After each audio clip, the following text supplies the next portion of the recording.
On ne change pas pour moi par le fait de comprendre les choses. La compréhension est intéressante pour notre mental, mais on va changer par le fait de se reconnecter au flux de la vie, c'est-à-dire se reconnecter au vivant, c'est-à-dire se reconnecter à la joie. La joie, c'est notre plus grand moteur.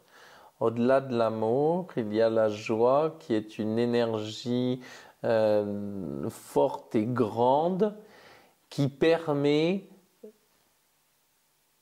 de sentir que tout cela est possible, tout ce qui est autour de nous est possible. Et en ce sens, la thérapie solutionniste expérientielle a souvent été nommée comme la thérapie de la joie. Pourquoi? Parce qu'on va amener nos clients à toucher des expériences sensorio-affectives, sensorielles, des expériences qu'ils ont déjà vécues, au cœur desquelles la joie était là présente.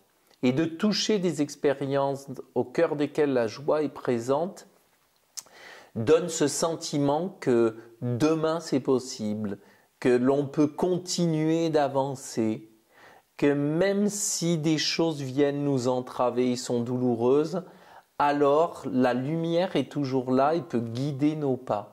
Et nous pouvons poursuivre notre route. La caractéristique dans la thérapie mosaïque va être d'amener constamment le client vers la sensation interne désirée, c'est-à-dire vers cette expérience qu'il a déjà vécue précédemment et qui de fait est là disponible, cette expérience que lui souhaite vivre. Et plutôt que de l'amener à éloigner, désensibiliser, réduire l'énergie, le lien qu'il a à une expérience douloureuse, on lui propose plutôt de convoquer ce qui est juste bon, ce qui est adéquat à l'intérieur de lui. Car cet adéquat, il en a déjà fait l'expérience.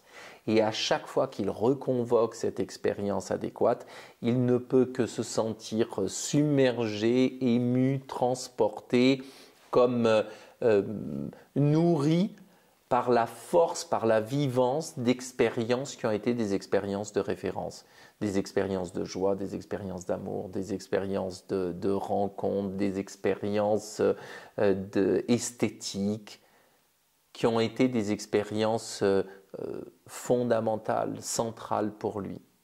Et on utilise cette énergie, l'énergie du beau, l'énergie de la joie, l'énergie de l'amour, comme éléments centraux pour pouvoir reprendre du mouvement, c'est-à-dire sortir de l'expérience limitante, de l'expérience pathologique, et aller vers l'expérience du vivant, qui de toute façon est le seul chemin qui est le nôtre.